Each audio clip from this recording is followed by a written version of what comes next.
중국에서는 유독한 미세먼지 유기화합물들이 막 나와요. 그러고 나면 영락없이 서울에서는 미세먼지 주의보가 바로 발령합니다. 빨리 하고 빨리 끝내자. 오늘 바쁘세요? 오늘 미세먼지가 진짜 심하더라고요. 오늘 미세먼지 심해요? 오늘 안 심할 텐데? 이제 겨울에 다시 심해진대요, 기자님. 야, 오늘 영등포 여의도동 78인데 베이징은 161이다. 야, 내일 더 안 좋아질 확률이 높아. 오늘은 이렇게 안 좋은데 네. 9월에는 진짜 안 좋은 날이 거의 없을 정도로 9월에 되게 좋았죠. 엄청 맑았잖아요. 구독자분이 이거를 보시고 우리 구독자분이 네, 궁금하다고 이거 진짠지 이제 확인을 해달라고 요청을 해주시더라고요. 사실 이 상관관계는 오히려 예전에 트럼프 대통령 당시에 미중 무역 전쟁이 처음 벌어졌었는데 그때 미중 무역 전쟁이 벌어지면서는 오히려 중국이 내수 공장들을 많이 돌려가지고 오히려 공기가 나빠졌다는 분석도 있었어요. 그래서 사실 미중 무역 분쟁이 이견이 있을 수 있는데 확실한 거는 코로나는 확실해요. 2020년에 코로나가 생기면서 중국의 공장들이 멈춘 건 분명하거든. 야외 활동을 하는데 베이징의 하늘이 너무너무 맑은 거야. 그런데 최근에는 변수가 하나 있지. 베이징 동계올림픽. 시진핑 주석이 베이징 동계올림픽 때까지는 푸른 하늘을 보이게 해라 라고 일사불란하게 지시를 했기 때문에 중국 공산당들이 지금 오염을 만들어내는 공장을 중국에서는 산란호 공장이라고 그러는데 그런 산란호 기업들을 다 정리하고 오염 발생을 저감시키기 위해서 수단과 방법을 안 가리고 있거든.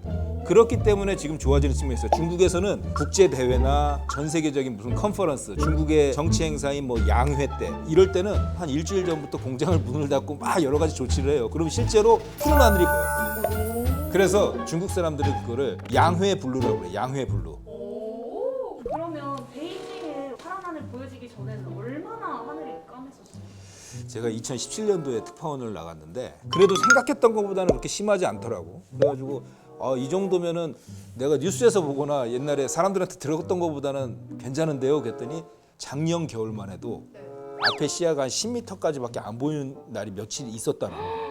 그러면 이제 동계올림픽이 점점 가까워질 텐데 올해부터는 이제 조금 더 깨끗한 하늘을 볼 수 있을까요? 우리나라 자체 발생 미세먼지가 있고 중국발 영향이 있고 그게 합쳐져서 우리나라의 이제 미세먼지인데 확실한 거는 그런 건 있어요. 베이징에서 미세먼지가 아주 안 좋은 날이 이어지고 있다가 공기가 맑아지는 경우가 있는데 그 경우는 무조건 북풍이 불 때야. 중국은 겨울에 난방을 해야 되는데 우리나라 같이 난방을 자유롭게 하는 나라가 아니기 때문에 국가가 날짜를 지정해줘요. 중국 북부에 해당하는 얘기인데 11월 중순부터 난방을 일제히 시작하는 날이 있어요. 대개 11월 15일인데 갈탄을 많이 써요. 갈탄. 유독한 미세먼지 유기화합물들이 막 나와요. 그래서 중국은 이제 겨울에 난방철이 되면 지옥이 돼요. 하늘이 그냥 검해지면서 갈탄이 불완전 연소된 그 미세먼지들이 쫙 뿌려지는 거야. 와. 겨울 미세먼지는 그게 아주 컸는데 북쪽에서 차가운 바람이 확 불어와가지고 날씨가 추워지면서 베이징에 그 묵혀있던 그 미세먼지들이 싹 사라질 때가 있어요. 그러고 나면 영락없이 서울에서는 미세먼지 주의보가 바로 발령된다. 그런 패턴은 우리가 정확하게 통계를 내보진 않았지만 체감상으로 확실히 느껴지는 그런 패턴이 있어요. 제가 그냥 인터넷 찾다가 좀 궁금해서 본 건데 네. 새해 되면 막 폭죽 같은 걸 엄청 터뜨린다고 하잖아요. 맞아. 터뜨리고 나서 우리나라 미세먼지가 엄청 심해진다는 얘기가 있던데 예리하세요. 중국은 폭죽을 엄청 터뜨려요. 얼마나 많이 터뜨리냐면 베이징 지국에 한족 분이 계셨는데 자기 월급의 2배치를 사가지고 터뜨려요. 그거 다 개인이 사서 터뜨리는 거예요? 다 개인이 사서 터뜨리는 게 거의 대부분이에요. 내가 궁금해서 구경을 한번 가봤지. 얼마나 많이 터뜨리나. 딱 터뜨리는데 다음 날 베이징 중심에서 보니까 그 미세먼지 지수 있잖아요. 그게 거의 1000까지 올라요. 대도시에서는 거의 다 금지시켰어요. 중국에서. 폭죽이 미세먼지의 주범은 사실입니다. 하여간에 베이징 도심 안에서는 절대 못 터뜨리게 하고 있고 가끔가다 터뜨리는 사람들이 있어요. 딱 터뜨리고 도망가. 그럼 바로 경찰이 와가지고 수거해가고. 뭐 그런 현상이 지금 발생하는 과도기 단계죠. 그럼 지금 10월에 들어서면서 지금 초미세먼지 수치가 조금 나쁨으로 들어서고 있는데 내부적인 영향이 클까요? 중국발 유입의 영향은 동계올림픽까지는 감소될 것으로 보고 만약에 그럼에도 불구하고 나쁘다면 우리 자체 발생이 좀 있다고 봐야 되겠죠. 우리나라 같은 경우는 미세먼지 발생의 주 원인이 석탄 화력 발전하고 자동차 배기가스예요. 석탄 화력 발전소 있는 주변에 되게 미세먼지 많이 나오는 거 알죠? 우리 재난센터에 보면은 그 미세먼지 매일 상황판이 나오거든요. 충남 당진에는 또 철강 회사도 있고 그렇잖아요. 그쪽에는 보면은 항상 빨간색이에요. 딴 데가 좋아. 왜 그러겠어? 석탄 화력 발전소에서 나오는 게 그만큼 많아요. 우리나라에서 미세먼지의 주범이 고등어인 적이 있었던 거 기억나요? 네. 고등어 굽지 마라. 고등어 구우면 미세먼지 많이 나온다. 맞아요. 근데 실제로 생선이나 고기 같은 거를 구우면 미세먼지가 어마어마하게 발생해요. 그래서 중국에서는 지금 중국 옛날에 시내 돌아다니면은 꼬치구이 그거 싹 사라졌어요. 진짜요? 미세먼지 때문에 그거 못하게 해가지고.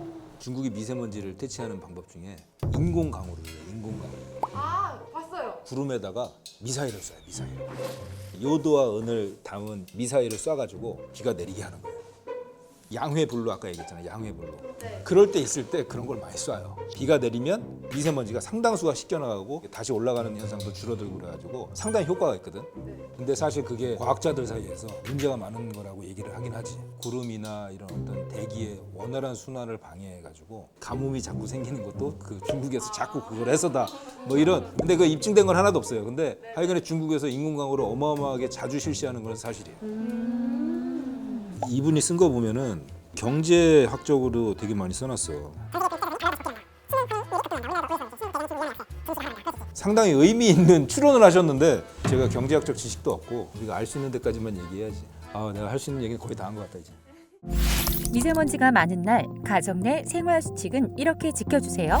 첫 번째, 공기 중 오염물질이 가라앉아 있는 새벽이나 오후 시간대에는 환기를 피해주세요.